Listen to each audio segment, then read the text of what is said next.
हाय, good evening guys. कैसे हो आप लोग? आई होप कि ठीक ठाक होंगे। तो आज मेरा टॉपिक थोड़ा डिफरेंट है, अबाउट कैशलेस। हम लोग ऑनलाइन पे इतना ज़्यादा डिपेंड हो गए हैं कि अगर कोई बच्चा मांग ले मुझसे 10 रुपये या 5 रुपये का सिक्का, तो हम उसे नहीं दे पाते हैं। रीज़न क्या है कि हमारे पास कैश नहीं होता है। ऑनलाइन पे हम बहुत ज़्यादा डिपेंड हो गए हैं, क्योंकि ऑनलाइन का फैसिलिटीज़ थोड़ा हम लोगों को ज़्यादा हो गया है। बिकॉज़ ऑनलाइन का फैसिलिटीज़ पहली बात ये है कि आपको जेब में पैसे रखने नहीं पड़ते, मतलब चिकचिकबाजी से आपको नहीं झेलना पड़ता ऑनलाइन में। कैश रखने के बाद थोड़ा उनको संभालना पड़ता है, और आजकल जेब कतरे भी ज़्यादा हो गए हैं, तो उनके वजह से भी कैश रखने में थोड़ा प्रॉब्लम्स होता है। तो उसके लिए हम लोग ऑनलाइन ही डिपेंड है। तो ऑनलाइन में बहुत सारी फैसिलिटीज़ हैं। आपको कुछ भी ख़रीदना है, 5 रुपये का, 10 रुपये का, 15 रुपये का या 25 रुपये का, तो आप ख़रीद सकते हैं। और आपको अननेसेसरी चीज़ें नहीं ख़रीदनी पड़ती है कोई भी दुकान से, क्योंकि अगर आप कैश में कहीं आप कुछ बाय करते हैं तो आपको क्या है कि 105 रुपीज़ का अगर किसी चीज़ को आपने बाय किया है, तो आपको ये ज़रूरी नहीं है कि 5 रुपये आपके पास खुला होगा, ये दुकान वाला आपको खुला देगा 5 रुपये का।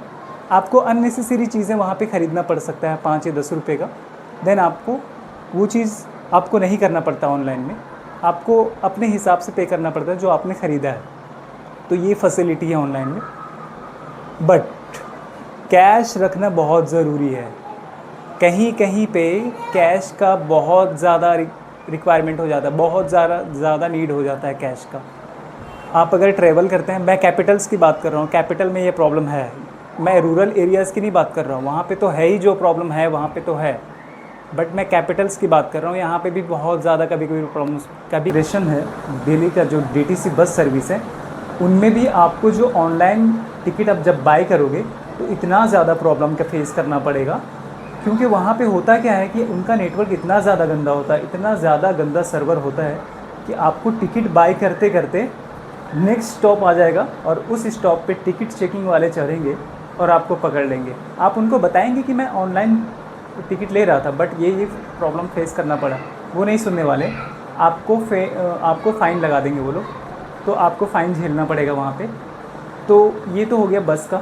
एंड इवन यहाँ पे ये भी है कि हिस्टोरिकल पैलेस में भी ऑनलाइन की सर्विसेज इतना ज़्यादा अच्छा नहीं है। वहाँ पे भी आप जब जाएंगे तो आपको वहाँ पे भी कैश में ही टिकट बाय करना पड़ेगा, क्योंकि वहाँ पे एक दो जगह पे स्कैनर लगे होंगे, तो स्कैन करते समय आपका डॉक्यूमेंट मांगेगा वो, और डॉक्यूमेंट वेरीफाई करना पड़ेगा आपको। 3-4 डॉक्यूमेंट्स जो हमारे इंडिया का है, passport, driving licence and Aadhaar card, voter ID card, तो ये सब आपको वहाँ पे वेरीफाई करना पड़ेगा, जिसको वेरीफाई करते समय 5 से 7-10 मिनट कुछ भी लग सकता है आपका टाइम, वहाँ पे टाइम ख़राब हो सकता है, जो कि आई थिंक नहीं होना चाहिए। वो क्यों है मुझे नहीं पता, हो सकता है शायद फ़ॉरनर की वजह से हो, कुछ भी हो सकता है। आई थिंक मेरे हिसाब से फ़ॉरनर की वजह से ये है, क्योंकि वहाँ पे पता नहीं चलेगा कौन फ़ॉरनर्स है, कौन इंडियन है, क्योंकि उनके चार्जेस अलग होते हैं और हमारे चार्जेस अलग होते हैं। तो इसके वजह से शायद वहाँ पे ना हो, लेकिन फिर भी क्योंकि ऑनलाइन पे हम लोग बहुत ज़्यादा डिपेंड हो गए हैं, तो ऑनलाइन अच्छी बात है। बट क्या है कि कैश में भी कुछ रखना ज़रूरी है, जो कि इतना ज़्यादा प्रॉब्लम ना आए, क्योंकि बहुत बार मैं फंस चुका हूँ, बहुत बार लोगों को फंसते हुए मैंने देखा है।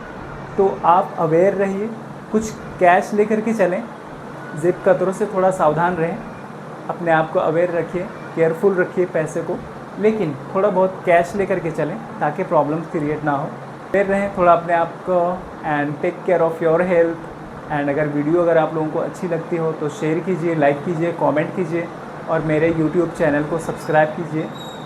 So thank you so much for watching me.